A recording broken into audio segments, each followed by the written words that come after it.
Olá pessoal, de volta a trabalhar os motores de indução, um módulo já bem avançado, já com a classificação dos motores quanto ao tipo de rotor disponível, o que significa dizer que aquele problema que o motor de indução possui, baixo conjugado de partida, causa conhecida, péssimo fator de potência do circuito eletrorotor, já está basicamente decodificado. A ideia, então, não é a gente sobrepotencializar o motor de gaiola no instante de partida, porque, por uma razão qualquer, sabemos qual agora, conjugado decrescente da partida, ele não conseguiu partir com carga. A ideia é você usar motores de potência equivalente, só que de rotor bobinado, e inserir no rotor, já que agora temos acesso a ele via escovas e anéis coletores, não um banco de capacitores como de uma maneira geral, no exercício que envolve a eletrotécnica aplicada, circuitos elétricos, etc. Um banco de capacitores resolveria tranquilamente o problema. É interessante perceber que no caso particular do motor de indução, essa solução não se aplica. Não é porque ela não vai resolver a questão do fator de potência, vai com muita eficiência, como em todo o circuito elétrico. RL, você entra com um banco de capacitores para corrigir o fator de potência em frequência semig, frequência fundamental. A questão é o efeito colateral ou os efeitos colaterais que essa inserção de um banco de capacitância apresenta para o motor. Porque com a inserção de um banco de capacitores, esse capacitor entra em série com a reatância indutiva do rotor do instante de partida, ele fica ali trocando energia com essa reatância. Isso reduz o fator de potência, isso reduz o ΔR, ok, melhora muito o fator de potência, ok, ajusta o ano de carga, maravilha, corrige o fator de potência na partida, logo conjugado, o ano de carga, sensacional, só que, concomitantemente a isso, com essa troca de energia, potência, a reatância capacitiva, a reatância indutiva inserida no banco, no rotor da máquina, significa que aquele cateto oposto ΔR diminui. Isso faz com que a impedância do circuito rotório da máquina caia e a impedância da máquina como um todo também. E aquela frase importante, que todo motor de indução, no instante de partida, é um circuito de impedância constante, essa impedância cai por quê? Porque a reatância capacitiva trocou energia com a reatância indutiva e absorveu, jogando essa impedância para o valorômico menor. Ora, a impedância de partida caindo, né, e a tensão aplicada permanecendo a mesma, no idioma, a corrente cresce. Então é interessante perceber que aí, quando se esperava uma corrente de 5 a 8 vezes a corrente nominal, chegamos em níveis assim, fora totalmente de precedente, de referência, né, sem precedentes. Corrente 10, 12, 14, 16 vezes a corrente nominal, isso não pode acontecer jamais. É o que eu falei antes, em planta de brincadeira. Você parte o motor, a planta toda apaga. Você parte o motor, a planta ao lado, que não tem nada a ver com você também, paga o pato? Absolutamente, tá? Então, sem falar do próprio banco de capacitores, seria uma coisa imensa e que sofreria trancos violentos com essa partida. Definitivamente, não é a solução para o caso do motor de indução. Banco de capacitores sobre o rotor, tá? Optamos por um banco de resistência, tá? Que ele faz a mesma coisa, ele também corrige o fator de potência, nada contra o banco de capacitores, mas o banco de resistência também corrige, ele aumenta o cateto vatado, faz o θ diminuir, tanto quanto, às vezes mais do que a inserção do banco de capacitores, corrige o ano de carga, ajusta o conjugado de partida maravilhosamente bem, e com um efeito colateral benéfico. Com o aumento do cateto adjacente, você aumenta o modo da impedância de partida. Então a impedância agora está maior do que na situação normal. E essa impedância crescendo, de novo, lei de Ohm, se a tensão aplicada é constante, a corrente de partida cai ao invés de aumentar. Então, de 2 a 4 vezes a corrente nominal. Tá? Comentei também que uma corrente dessa magnitude, tudo bem que é bem menor que a máquina de gaiola, mas ainda é uma corrente considerável, então ninguém irá com a resistência, um elemento externo à máquina para ajudar o motor a dissipar calor nessas questões de partida, né? Principalmente em partidas sucessivas e partidas repetitivas. E detalhe, não é uma resistência, é um reostato. Por quê? No instante de partida, escorregamento máximo, velocidade relativa ao maior possível, a reatância indutiva do rotor está muito elevada. Então, nesse momento, de fato, nós precisamos de uma alta resistência para fazer a compensação de fator de potência. Mas à medida que a máquina vai acelerar, porque o conjugado vai crescer, ficando naquela faixa aceitável, ótima, 2 a 4 vezes o conjugado nominal, né, o motor vai ganhar com certeza velocidade e velocidade com carga, isso para o escorregamento cair. Escorregamento caindo, a reatância indutiva do rotor que estava comprometendo esse circuito vai cair. Então, concomitantemente, à medida que a máquina acelera, você começa a tirar resistência externa para manter a tensão desde o instante de partida até você chegar na zona de operação de regime nominal, o fator de potência do circuito elétrico do rotor constante. Essa que é a grande tacada, esse que é o pulo do gato, tá? Por quê? Se a velocidade cresce, o S diminui, a reatância indutivo do rotor cai, você vai tirando resistência simultaneamente. Para quê? Queda de reatância com queda de resistência, você consegue manter o mesmo referencial de ΔR, o mesmo ano de carga, o mesmo torque, desde o tanto de partida até a velocidade de regime. Perfeito? A consequência, o efeito disso sobre a curva conjugada à velocidade do motor de indução é fantástico. Por quê? Tivemos aqui, né, a condição de perceber que essa curva, traçada aqui mais ou menos a grosso modo, seria uma curva típica de uma máquina de gaiola. Como é que eu percebo isso? Conjugado de partida baixo, o que vai significar corrente de partidas elevadas, mas excelente rendimento em velocidades nominais. Quero deixar claro uma coisa aqui, aliás, vou até aproveitar esse instante e anunciar um teorema importantíssimo relativo ao motor de indução. Então preste atenção. O valor do conjugado máximo de um motor de indução não é afetado por eventuais resistências rotóricas ou resistências externas aplicadas ao rotor. Ponto. O máximo que essas resistências fazem é alterar a velocidade na qual esse conjugado máximo vai acontecer. Fantástico, né? Eu vou mostrar para vocês na curva e em breve eu espero reduzir isso com vocês matematicamente a partir do circuito equivalente do motor de indução.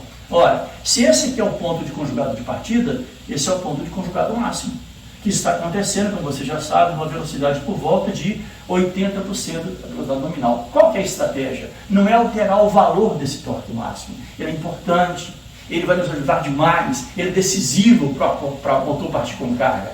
O barato é você conseguir deslocar esse conjugado máximo desse ponto de velocidade na casa de 80% da velocidade nominal para onde? Para o instante de partida, para o motor que está parado. E aí você traz essa curva para um perfil basicamente como esse aqui. É interessante chamar a atenção que essa resistência externa acessada ao rotor, agregada ao rotor, tem que ser calculada corretamente, porque se o valor for aquém, você não consegue trazer esse torque máximo para cá, ele fica aqui no ponto ideal, ou mais adequado, melhor dizendo. Como também, se a resistência for muito elevada, você traria essa curva para cá, com velocidades negativas, ou seja, o rotor girando ao contrário, sem chance. Então, esse cálculo exige um certo cuidado para que realmente essa conjugada seja trazida para esse ponto, onde a velocidade mecânica é zero. E aí, como você já sabe, à medida que a máquina vai acelerando, né, você monitora a velocidade e vai o quê? Tirando resistência à medida que a máquina ganha velocidade, com um objetivo muito claro. Qual que é mesmo? Manter o conjugado máximo constante, mas alterando apenas a velocidade na qual ele vai acontecer. Hoje, senhores, com processos automatizados mais refinados, você monitora a velocidade em tempo real, você aciona um servomotor e ele atua no cursor do reostato e vai tirando resistência gradativamente, sem que você perceba essas pequenas oscilações, tá certo? Então, olha só, você manteve o conjugado máximo no valor igual, mas para velocidades acontecendo em níveis diferenciados. Só para relembrar uma dica colocada no módulo anterior. A curva preta sozinha é a curva conjugada de velocidade de um motor de gaiola. A curva mais completa agora é uma curva conjugada de velocidade de um motor de indução de rotor bobinado, partindo com a resistência de 4 estágios. Perfeito? E detalhe, resistências decrescentes nesse sentido. Ela vai perdendo valor ômico à medida que a máquina acelera, porque o seu arragamento diminui e com ele também a queda da reatância indutiva do rotor. Perfeito? Quer dizer, isso aqui pode ser explorado das mais diversas formas. Tanto é que eu estou dando muita ênfase. Se você parar para pensar, os 3 últimos módulos falam basicamente da análise, do envolvimento, da utilização, da leitura dessa curva conjugada de velocidade do motor. Observe, já está bem diferente daquela curva que eu disse, curva geral, curva abrangente, essa curva preta. Perfeito? Mas eu queria abordar um tema interessante nesse módulo, relativo ao chamado conjugado assíncrono. Conjugado assíncrono. O que é isso? O que pode ser isso? O que se quer dizer com informação como essa? Tá bem? Então eu vou propor para vocês uma experiência. Imagine que estamos num laboratório de pesquisa, ou mesmo no laboratório de uma universidade, no laboratório, né, de ensaios, tá? Cabeça aberta, mente open mind, tá? Então vamos lá. Aqui nós temos, digamos, um motor de indução de rotor bobinado. Para o exercício ficar mais pragmático, aquela coisa que nós colocamos sempre, né? Máquina tetrapolar tomou conta do chão de fábrica desse país. Então está aí, 4 polos, operando a CEMIG, um campo girante de 1800 RPM. Perfeito? Só que essa nossa máquina é uma máquina de rotor bobinado, ou seja, nós teremos acesso ao circuito do rotor. E aqui estão disponíveis, então, esse acesso, tá? Para que você pudesse colocar, por exemplo, ponto de resistências. Objetivo, quem sabe, corrigir o fator de potência desse circuito do rotor. Perfeito? Só que terá um detalhe nesse experimento. Nós deixaremos os terminais do circuito elétrico do rotor abertos. Opa! Terminais do circuito elétrico do rotor abertos. Então significa o quê? Lembrando da equação de conjugado, menos π sobre 2, P sobre 2 ao quadrado, fluxo resultante estator-rotor, olha isso aqui, força magnetomotriz do rotor. Atenção, se os terminais do circuito do rotor elétricos estão abertos, você pode induzir milhões de volts aqui. E na verdade vai induzir, porque você vai jogar um campo girante, ele vai entrar rodando aqui, em velocidade relativa, vai induzir tensões do rotor. Mas o rotor estando aberto, essa tensão induzida não vai realizar corrente. Porque o circuito aberto você não tem corrente. Então a corrente rotórica nesse experimento será zero. Não tendo corrente do rotor, não teremos força magnetomotriz do rotor, não teremos conjugado um aumento de força, ou seja, não teremos torque. Ou seja, nesse experimento, devido à máquina de indução especificamente, o rotor não iria girar. Por quê? Porque o circuito do rotor está aberto. Você pode até colocar um voltímetro aqui, ó, para medir aquela VR, tensão rotórica, ele vai medir uma tensão induzida. Pode até colocar um frequencímetro aqui também, para quê? Para medir a frequência relativa do rotor, ele vai medir, tá certo? Mas ele não vai girar, porque ele está aberto. É quando você chega na tomada, você tem tensão lá? Tem corrente? Não tem nada ligado nela. O rotor estando aberto, você não vai ter corrente. Não terá força, não terá torque, o rotor ficará parado. 0 RPM, perfeito? Acontece que esse rotor estará acoplado mecanicamente, atenção para isso, estará acoplado mecanicamente a uma máquina auxiliar, que pode ser, por exemplo, quem sabe, um motor de corrente contínua, tá? Perfeito? Uma máquina auxiliar qualquer, acoplado mecanicamente à máquina de indução, ao rotor do motor de indução, isso que importa. Pois muito bem, nesse experimento nós vamos energizar a máquina de corrente contínua. E essa máquina de corrente contínua, por estar energizada, ela vai entrar em movimento mecânico, ok? Ela vai girar. Por exemplo, no sentido nosso clássico, anti-horário, trigonométrico, positivo. Tá lá. Então, atenção, eu liguei a máquina auxiliar, a máquina CC, tá? Que ela está acoplada mecanicamente ao eixo motor de indução. E detalhe, por ação da máquina auxiliar e não do campo girante estatórico do motor de indução, eu vou frisar, por ação da máquina auxiliar, esse dispositivo vai entrar em movimento, vai começar a girar, vai ter essa questão de rotação, perfeito? Então teremos uma velocidade mecânica não devido à ação do campo girante no rotor do motor de indução, mas devido à ação da máquina auxiliar que está acoplada mecanicamente a ela. Perfeito? Está entendida a situação? Pois muito bem, vamos lá. Sabidamente, a máquina assíncrona, até o momento, tem se apresentado como uma máquina de duas velocidades importantes. A primeira que eu vou chamar de M1, já é conhecida nossa, velocidade do campo magnético girante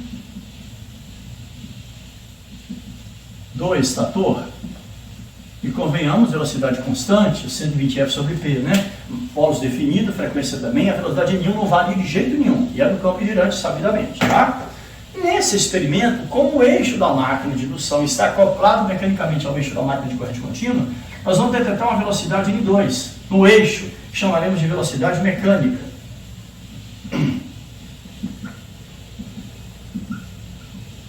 Mecânica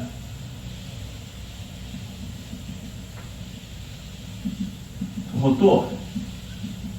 Tá? Também uma velocidade que nós já conhecemos, são as duas identidades rotacionais que essa máquina apresenta. Pois muito bem, para os objetivos desse exemplo, desse experimento, essas condições iniciais deverão ser apresentadas e seguidas. Quais? Um experimento assim, e isso aqui ó, deverá acontecer. Ó.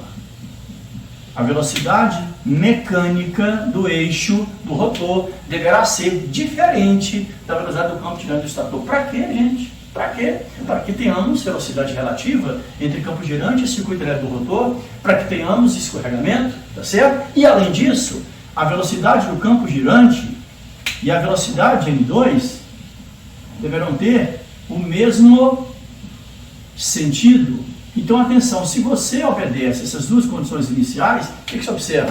Ora, tudo está sendo proposto como se fosse, de fato, um motor de indução em regime permanente. Tá? A única coisa que está sendo aqui, de certa forma, dita e com mais cuidado, veementemente, que a velocidade mecânica desse eixo aqui não se deve, por exemplo, ao campo girado do estator, porque o rotor está aberto, mas devido à máquina de corrente contínua estar acoplada mecanicamente a ela. Mas, feita essa consideração, o que se percebe? Que as condições iniciais são todas favoráveis e preenchem perfeitamente bem a condição normal de funcionamento de um motor de indução. Agora é que vem o raciocínio. Gente, Galileu Galilei, velocidade relativa, isso é importante demais da conta. Então, preste atenção no que eu vou te falar. Olha a sintaxe e preste atenção no referencial. Tá? É aquela história, tá? É aquela história, você tem um referencial, um elemento móvel, tá? Qual a velocidade desse elemento em relação ao referencial estático? É uma pergunta interessante.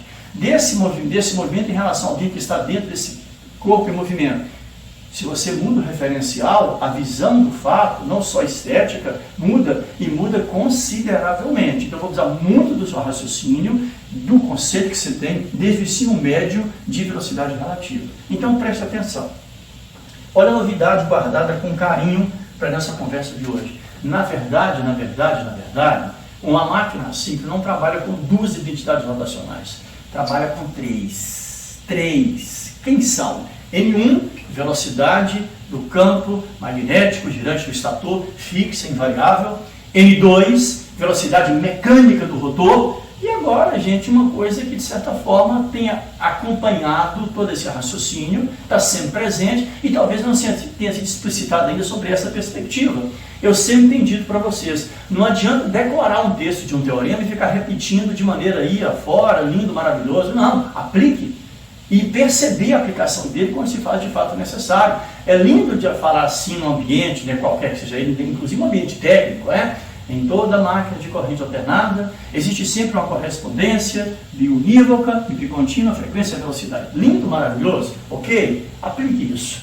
Ora, o que se entende? Que de fato há uma correspondência forte demais, intrínseca demais, que não tem jeito de ser quebrada entre frequência e velocidade. Ou seja, velocidade e frequência e velocidade são unicarne. Gêmeas univitelinas, que você fala de um, você fala do outro. Então, olha o que eu estou tentando te dizer. Então, Marcos, é correto afirmar que numa máquina de indução existe uma frequência de campo girante equivalente a N1? É lógico. Mas é evidente que sim, correspondência bionívoca entre os dois. Existe uma frequência de rotação rotórica associada a N2? Evidente que sim. Então, assim como existe, ora, se nós temos uma frequência relativa das grandezas elétricas do rotor, até medida por esse frequencímetro, eu fiz questão até de dizer, não é correto afirmar que o rotor tem frequência própria, ele tem frequência relativa. Ora, se existe uma correspondência biunívoca, bicontínua, frequência-velocidade, então, se existe uma frequência relativa das grandezas elétricas do rotor, evidentemente existe uma velocidade relativa das grandezas elétricas do rotor, que ela seria quem? Sem a menor dúvida, S N1. Por uma razão muito simples. Quem foi a frequência relativa das grandezas do rotor, se não S vezes a frequência do estator? Ora, se frequência é velocidade, velocidade relativa das grandezas elétricas do rotor vale S vezes a velocidade do campo girante estatório. Olha aqui, SN1. Então, é evidente que isso é verdade. Essa é a terceira identidade rotacional. Seria quem? Velocidade relativa das grandezas elétricas do rotor? Evidente que sim, mas evidente que sim, tá? Então, como é que elas se interagem, as três? Como é que elas se relacionam? Eu vou te propor aqui duas situações bastante práticas, assim, para ajudar no raciocínio, tá bem? Que eu quero fazer uma pergunta para você e presta atenção na fala, para que você não seja traído pela sonoridade. Pode parecer que eu estou querendo perguntar uma coisa quando eu estou pedindo outra. Então preste atenção. Exemplo 1. Você está parado em um trevo de uma autoestrada, tá? Parado, sentado, por exemplo, naquele meio-fio do trevo. Passa um ônibus na sua frente, né? Um ônibus em viagem, tá? Por uma razão qualquer, quando o ônibus passa na sua frente, você está sentado paradinho, o ônibus está passando na sua frente. Dentro do ônibus tem um passageiro que acabou de sair do banheiro e foi em direção à sua poltrona, que é próximo ao motorista. Imaginaram a situação? O passageiro está saindo do banheiro, está caminhando no ônibus, o ônibus em movimento, está caminhando dentro do ônibus para se sentar na sua poltrona, que é próximo ao passageiro. Perfeito? Imaginaram a situação? O ônibus passando, enquanto o ônibus passa, o passageiro em cima do ônibus, caminhando para a sua poltrona, e você lá parado do lado do trevo. Mas muito bem, em qual velocidade você, que está ao lado do trevo parado, enxerga o passageiro do ônibus? A velocidade do ônibus mais a velocidade do passageiro. Qual a velocidade do passageiro em relação ao ônibus? A sua própria velocidade de trabalho, porque se o ônibus está parado, se o ônibus está dando ré ou está se movimentando para frente, para o passageiro, o referencial é o piso do ônibus. Perfeito? Então preste atenção no que eu vou te perguntar. Se N1, velocidade de campo girante do estator, se N2, velocidade mecânica do eixo, se é N1, velocidade relativa entre os dois, olha o que eu vou te perguntar. Quem será, ou qual será a velocidade, poder até quando o pincel, a velocidade das grandezas do rotor, atenção, vistas pelo estator. Quem faz o papel do estator aqui agora? O cara sentadinho, parado no trevo. Eu estou falando estator, carcaça. Não falei campo girante do estator, tá? Olha só, coloquei até em verdinho. Que eu poderia chamar isso aqui de uma M3? Ah, então quer dizer que existe uma quarta velocidade? Não. Eu dei essa simbologia só para que a gente possa montar uma expressãozinha para nos conduzir a esse fechamento, esse raciocínio interessantíssimo das interatividades dessas três velocidades numa máquina assíncrona, tá certo? Então presta atenção. Está lá a carcaça estatórica, a máquina está funcionando. Em qual velocidade que essa carcaça, o invólucro, não o campo girante do estator, mas a carcaça enxerga as tensões, os fluxos, as correntes, as grandezas que o próprio campo girante do estator induziu sobre o rotor?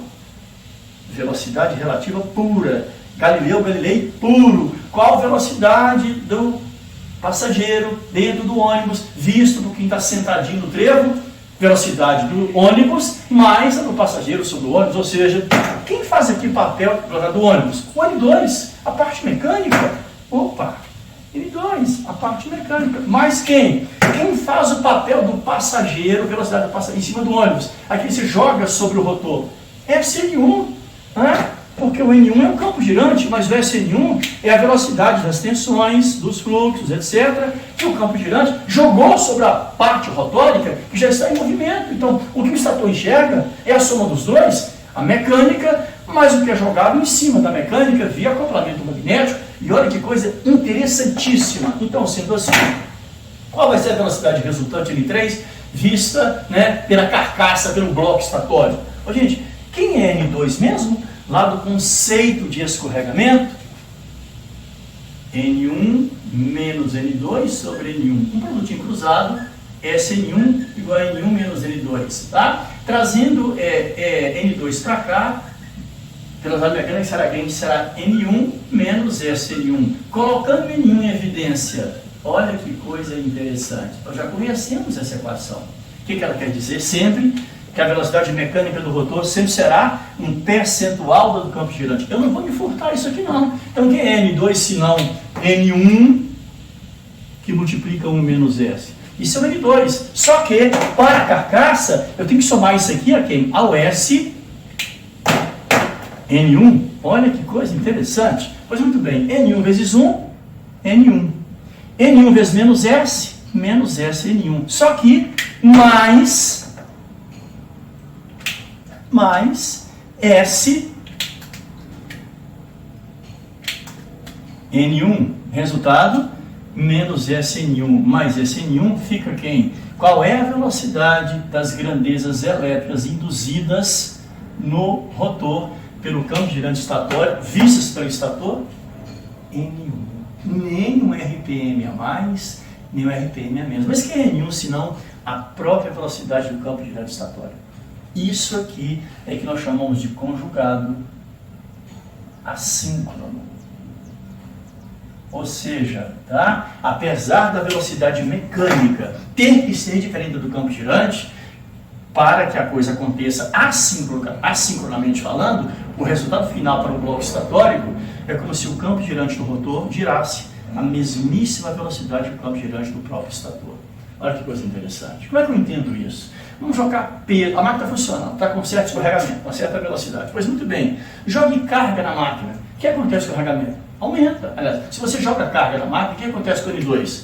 N2 diminui. Mas N2 diminuindo, vai o escorregamento crescer? Cresce na proporção para quê? Para que essa soma não se altere.